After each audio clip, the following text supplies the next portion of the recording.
This session is on inflation. Now, here is our good friend, the business cycle, a highly idealized version, but one that's pretty easy to look at so that we can more easily do some economic analysis.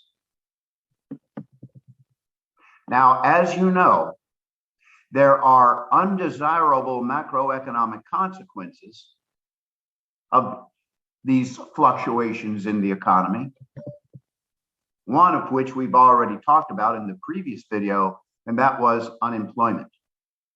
Today, we're going to be talking about inflation. Now, unemployment exists when there are members of the workforce without jobs, and when the level of economic activity fails to live up to its potential, as shown here by this yellow line, the economy will experience cyclical unemployment. Now, of course, this yellow line represents potential GDP. And as you can see, in the long run, it goes up. And the potential GDP is the GDP that could be produced if all resources were productively employed. Now, we know why there's an asterisk there for all. All doesn't mean 100%.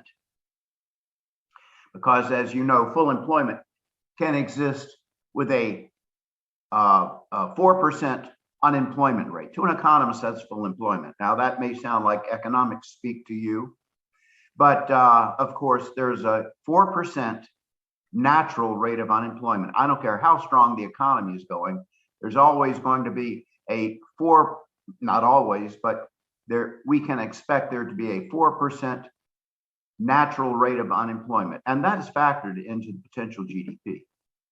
Here are the recessionary gaps that produce cyclical unemployment. Now, cyclical unemployment is a type of unemployment that is not considered natural. It results due to the fluctuations in the business cycle.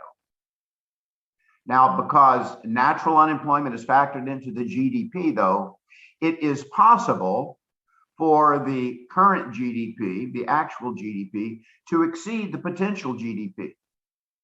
And that occurs when the unemployment rate falls below 4%. That yellow line there, the potential GDP, reflects a 4% unemployment rate, but when the unemployment rate falls below 4% because the economy is so strong and going so fast, then the actual GDP can exceed the potential GDP. Now, these green areas here where the actual GDP is exceeding the potential GDP, they are known as inflationary gaps because they produce inflation.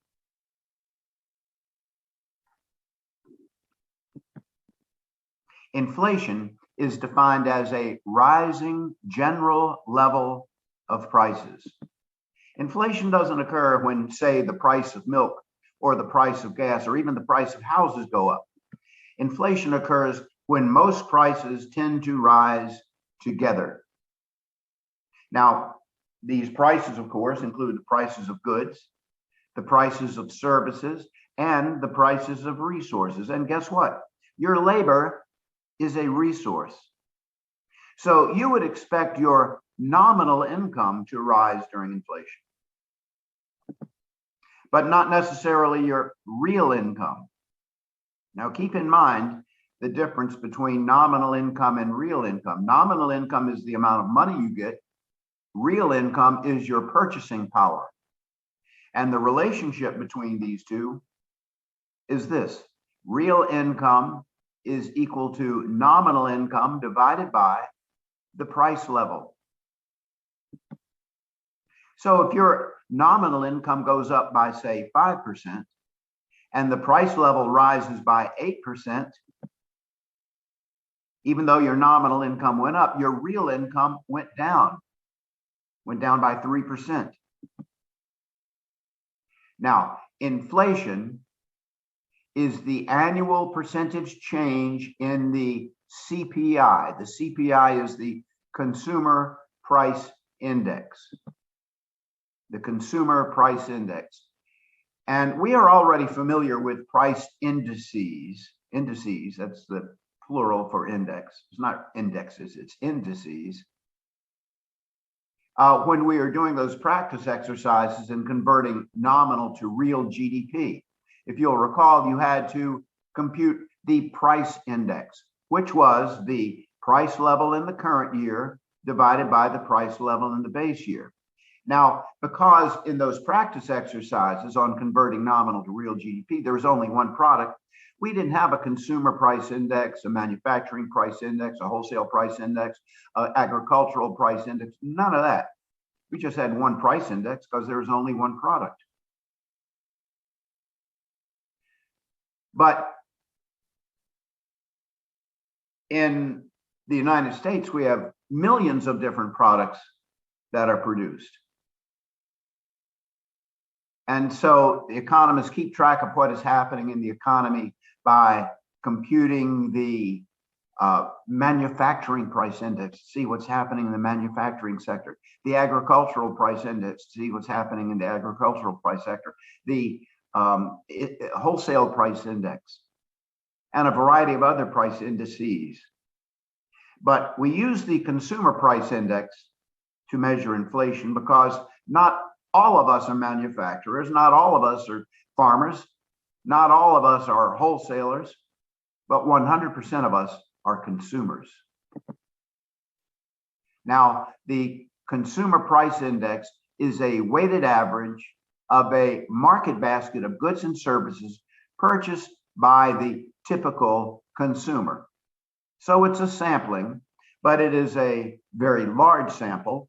And this information is compiled by the Bureau of Labor Statistics, the BLS, which is a part of the Department of Labor.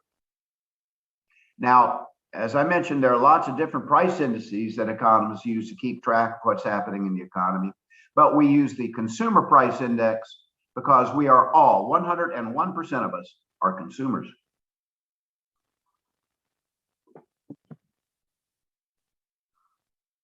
Here's the practice exercise number 1 from the exercise where you converted nominal to real GDP. You may or may not recognize this, I don't know. Hopefully you did it, and this just take my word for it, this is the same numbers that's in practice exercise number 1. Now, we don't have to fill out this table again. I know you know how to do it, so we're not going to waste our time. But what we are going to do is to fill out these price indices, the price indices. Now, the price index is computed by the price level in the current year divided by the price level in the base year. Price level in current year divided by price level in the base year. Price level in current year divided by price level in the base year. In the base year, the price level and the in the current year and the price level in the base year are the same. So the price index in the base year is always 1. But here are the price indices for the various years. You've already computed those, but now here's what you haven't computed. You haven't computed the rate of inflation from year to year. How do you do that? Well, the rate of inflation is the percentage change, the annual percentage change, the percentage change from year to year in the price index. So let's fill those out. Notice there's no change in the price index from year 1 to year 2. So the inflation rate from year 1 to year 2 is 0. There's a 50% increase in the price index. So the inflation rate is 50%. There's a 33.3% increase in the price index from year 3 to year 4, inflation 33.3. There's a 50% increase from year 4 to 5, inflation 50, and there is a negative 33.3% increase. When the rate of inflation is negative, we call that deflation. And deflation occurs when the price index falls,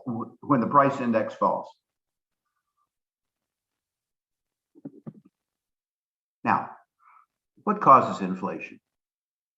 There are two distinct types of inflation. These types here are categorized by their causes. One type is called demand pull, and that inflation is caused by too much spending. The other type is called cost push, and that is caused by a rising production cost. Now, to illustrate these two types of inflation, we need to learn a little bit about a concept that we will focus on in Module 8. Module 8 is on macroeconomic models. And the specific macroeconomic model that we want to focus on here is the aggregate demand, aggregate supply model. Now, we're going to go more deeply into this in Module 8. But let's just swipe a little of that information for our purposes here so we can understand a little bit better the causes of inflation. We're just going to do the very basics on aggregate demand and aggregate supply.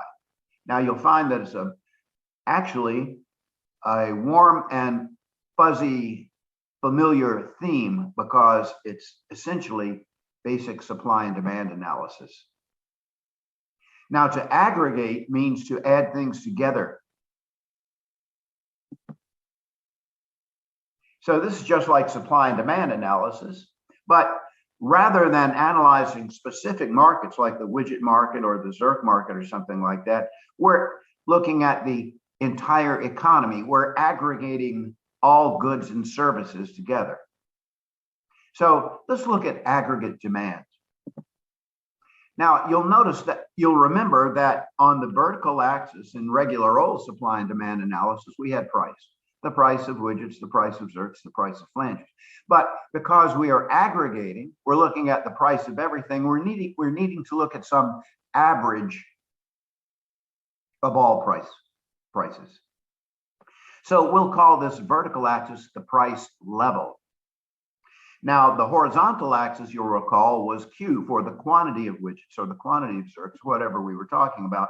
But we can't call that quantity now because, once again, we are aggregating everything together. So we will just call this the level of output, the level of output.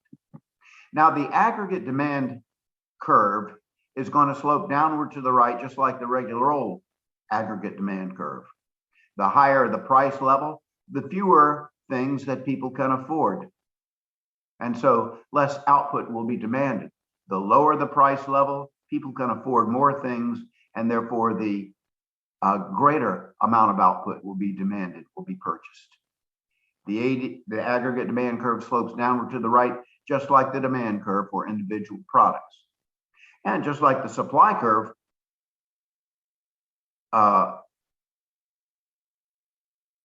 for individual products slopes upward to the right, the aggregate supply curve slopes upward to the right as well, just like the supply curve for the individual products. Notice that should be upward. Holy mackerel, did I mess that up? Would somebody remind me to go back and change that? Thank you. The aggregate supply curve will slope upward to the right, just like the regular supply curve that we've already learned. And so we can draw the aggregate demand curve and aggregate supply curve on the same graph, and for reasons that are probably clear, but once again, we will go through it more carefully and meticulously in Module 8. The equilibrium price and the equilibrium level of output occurs at the intersection of these two curves. Now, what would happen, do you suppose, if there were a surge in spending for whatever reason? People were buying more things with their income. They're spending more of their income. This would cause the aggregate demand curve to shift to the right. And if the aggregate demand curve shifts to the right, the economy, driven by the level of total spending, will speed up. And you can see the economy speeding up from 01 to 02. If we were drawing the business cycle here, the business cycle curve, this would be a dramatic expansion.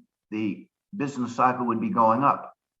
But notice, that not only will output rise, but the price level will rise as well. Look at the price level rising. That price level rising there, that is demand pull inflation. Demand pull inflation. And as you can see, demand pull inflation results from an increase in spending. That is, people spending more, not because the price level fell, that would be a movement along the curve, but spending more at the current price level. They're spending more of their income. So we'll talk about this more in Module 8. What would cause the aggregate demand curve to shift to the right? Very interesting. Can't wait to teach you that stuff. So if the aggregate demand curve shifts to the right far enough, we get these inflationary gaps. Inflationary gaps. Those inflationary gaps there, they are caused by demand pull inflation. It's caused by a rightward shift in the aggregate demand curve. But now let's look at the other side of this issue. Suppose there was an increase in production costs, an increase in production costs. This would cause the aggregate supply curve to shift to the left. Now, this makes intuitive sense.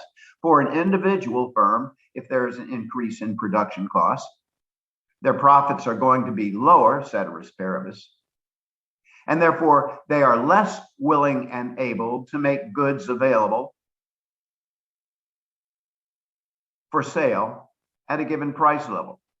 So just like the regular old supply curve would shift to the left if the cost of producing widgets went up, the aggregate supply curve would shift to the left if production costs were to rise. Now, watch what happens when the aggregate supply curve shifts to the left. The equilibrium level of output will fall because firms are less willing and able to make goods available for sale. So the level of output will fall. Now, when the level of output falls, the level of unemployment rises. But look what happens to the price level here. The price level is going up, even though the economy is slowing, even though unemployment is rising, the price level is rising. That's caused by the aggregate supply curve shifting to the left, which of course is cost push inflation. There it is, cost push inflation right there. The rise from PL1 to PL2. Output is falling, and that's causing the unemployment rate to go up. So you can see that cost push inflation is the worst of all worlds. You get higher inflation and higher unemployment. So I lived through that during the 1970s. That was one terrible economy during most of the 1970s. Good music, bad economy. Cost push inflation results in higher unemployment and higher inflation simultaneously. Now, from the perspective of the business cycle, because output is falling, and that's what real GDP is measuring, output. Because output is falling during cost push inflation, it can produce these recessionary gaps, despite the fact that the price level is rising. So we get these recessionary gaps, rising unemployment, even though the price level is falling. Even though the level of output is falling, the price level is rising. And that is due to the aggregate supply curve shifting to the left. Cost push inflation. Now, let's take a few moments to see what happens to interest rates during these fluctuations in the business cycle. So let's review interest rates. We talked about interest rates in Module 5. If you'll recall, there are 4 boxes that were relevant to us that affect the interest rate. The financial intermediary needs an inventory. That's what makes him a good intermediary. And he gets that inventory by either paying people for it, which is what the financial intermediary does when he pays you interest on a savings account or money market account or a certificate of deposit. He's paying you that in order to acquire an inventory. Then, of course, the business expenses, which is cost of operations. He needs to also protect himself from people like you and me, actually you, because some people don't pay back their loans. Now, of course, this is going to vary from loan type to loan type, and it also might vary from person to person based upon their risk profile as determined by the 5 C's of credit. Hope you remember all of this stuff. The cost of default box is what causes at any moment in time there to be a variety of interest rates. One, based upon the type of collateral that you use. A home mortgage will have one rate, a car loan another, and will vary from person to person as well because of different risk profiles. And thirdly, and most relevant to us, is this cost of inflation block right here.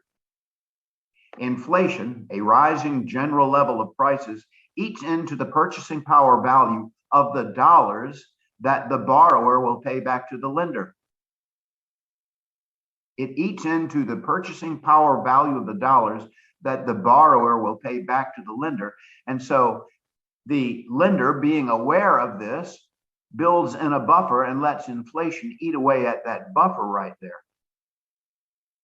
So the higher the anticipated rate of inflation, the greater will be that box. I think I got ahead of myself here because I got excited. So once again, these are the 4 factors that determine the interest rate. Now, for a review, check out the financial sector part 2, the interest rate, and this is in module 5. Now, the most relevant block for our purposes here is the cost of inflation block. Lenders build in a buffer to protect himself from the reduction in the purchasing power value of the dollar that the borrower will pay back to him. Now, this reduction in the purchasing power of the dollar is caused, of course, by inflation.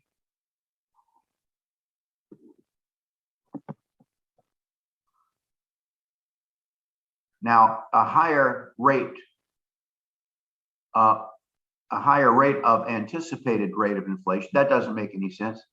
A higher anticipated rate of inflation, the higher, let me put it this way, okay, sorry about that. Please, at some point, remind me to go back and change this one too. This is terrible. I don't even know what it means. But let me try to interpret it. A higher anticipated rate of inflation by the lender, the higher will be the nominal interest rate, because the higher the anticipated rate of inflation, the more the lender will add on to this cost of inflation block. Now, these inflationary gaps were caused by a rightward shift in the aggregate demand curve. And if it shifts to the right far enough, it will cause this demand pull inflation. That's what these inflationary gaps are. Demand pull inflation. Economic expansions often cause the price level to rise. Now, it's not going to cause the price level to rise very much. If we're in a deep recession and the level of unemployment falls from 10% to 8%, that's not going to produce much of an increase in the price level. But if we are pushing that potential GDP right there, if we're banging up against it, and there's a rightward shift in the aggregate demand curve, that's going to push the actual GDP higher than the potential GDP, and thereby produce these inflationary gaps. And as a result, the nominal interest rate will also rise. These inflationary gaps will cause the nominal interest rate to rise because the lender is adding more to his cost of inflation block.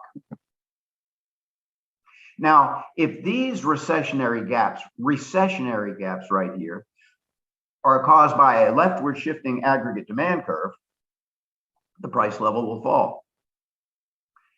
Deflation.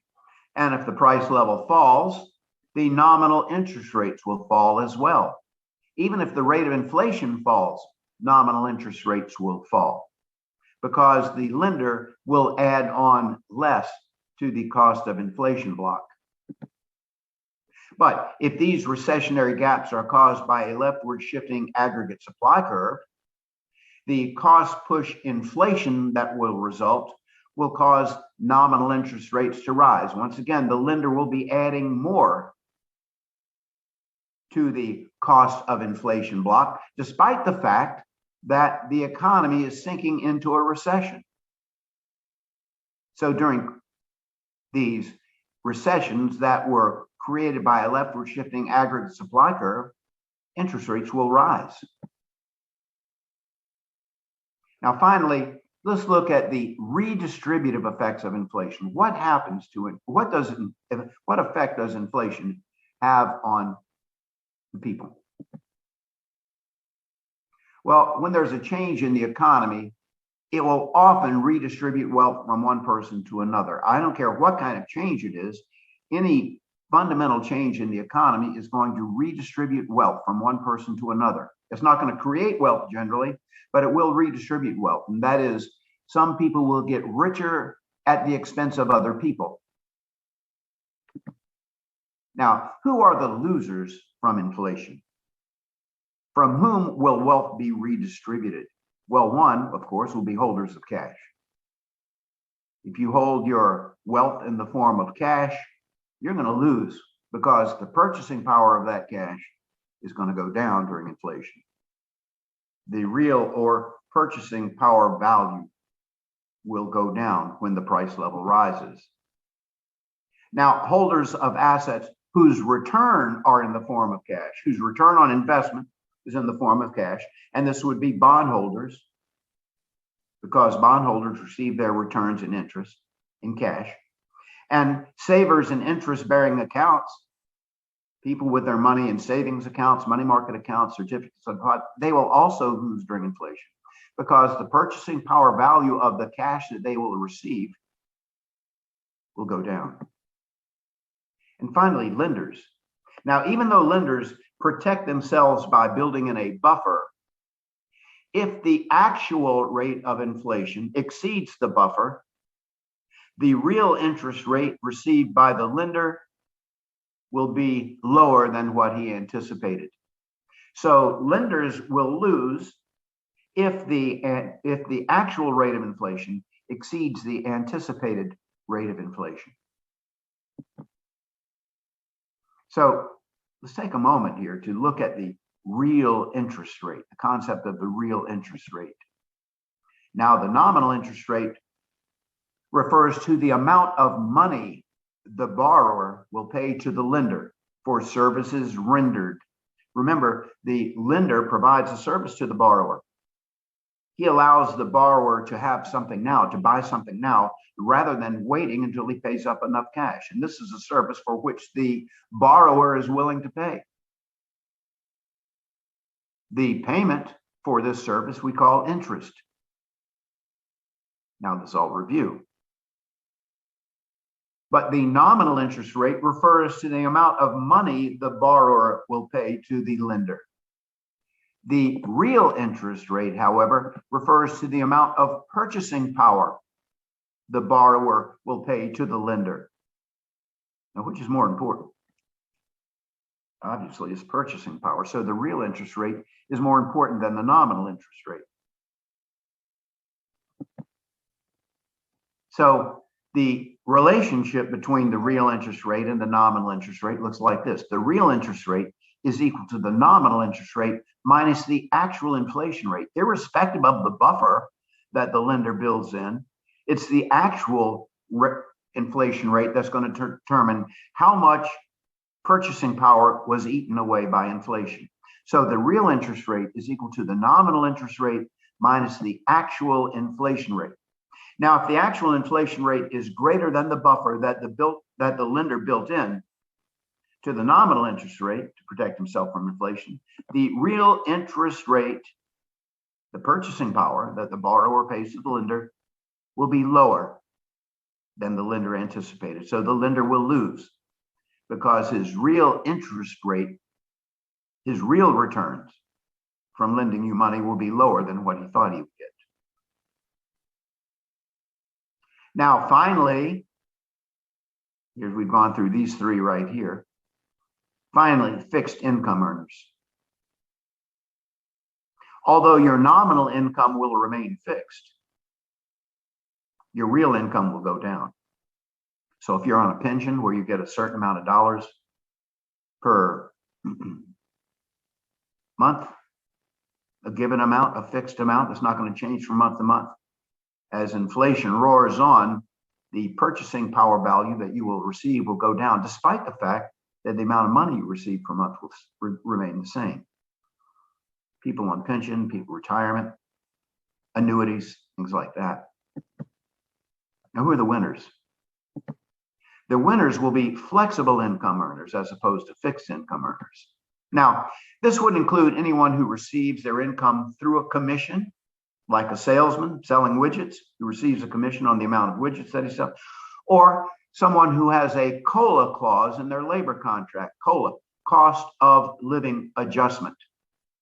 COLA, that's an acronym for the cost of living adjustment in their labor contract, which means that based upon inflation, your nominal income will increase by the same rate as inflation. Now, you're not going to be a winner, but you're not going to be a loser either because you're going to remain the same. But let's look at the guy who earns a commission. Assume you were a salesperson who received a 10% commission on the value of the widgets you sold. So in year one, you sold 200 widgets at $2 a piece. Okay. So, and your commission is 10%. So 200 times $2, that's $400 received by the firm. You get 10% of that. So your nominal income would be 40. Now let's suppose in year two, you didn't work any harder. But inflation caused the price of these widgets to go up to $3 each. Now your commission would be 200 times 3, which is 600, at 10%, 60. Notice that the price level went up by, how much is that? That's 50%. Your nominal income went up by 50%. So you didn't really win, but you didn't lose either. Your nominal income went up, even though you didn't sell more widgets. So flexible income earners remain the same.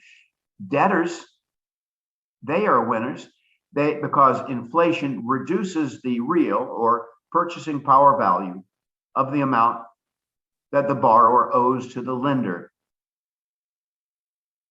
When I first moved up to Maryland, I bought a house. The monthly mortgage payment was $600. I said, how in the world am I going to afford $600? Now that was 1979. How in the world am I going to afford $600? I don't know. But I'll tell you what, if $600 was my annual cost of living in a home, now I'd be the happiest guy in the world. Why? Because $600 is a drop in the bucket, not because I'm so rich, but because the purchasing power value of $600 is nowhere near what it used to be.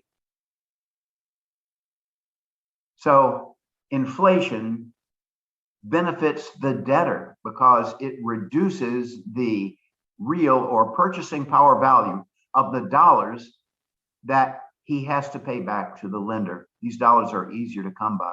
I think I've screwed that one up. Okay, next. Holders of assets that do not appreciate, do not depreciate, such as real estate, antiques, art, precious metals, gold, silver, platinum. Now, the price of real estate is going to fluctuate up and down, but real estate does not depreciate. Okay, now the house on the piece of land depreciates. To show that, I need to take you on a field trip to see my house where I raise my kids. You know, there's crayon paintings on the walls that won't come off. That house is depreciated. Boy, did they ever depreciate it. But the land doesn't depreciate.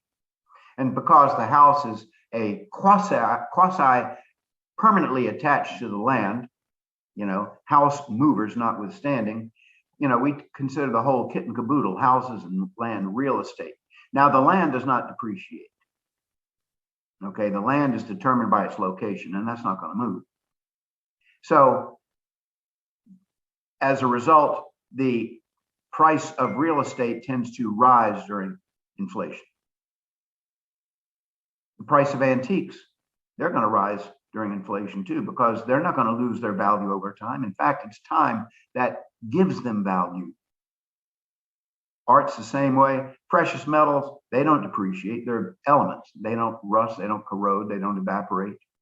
So these items are going to increase in their nominal value during inflation. Some will actually, the nominal value might increase at a rate greater than inflation, which would actually make you a winner. Okay, a lot of people hold their wealth in the form of these assets rather than cash, because these things protect themselves against inflation. And stocks. Inflation generally increases the nominal value of product prices and thus the earnings and dividends of the stocks. The nominal value of earnings and nominal value of dividends will go up.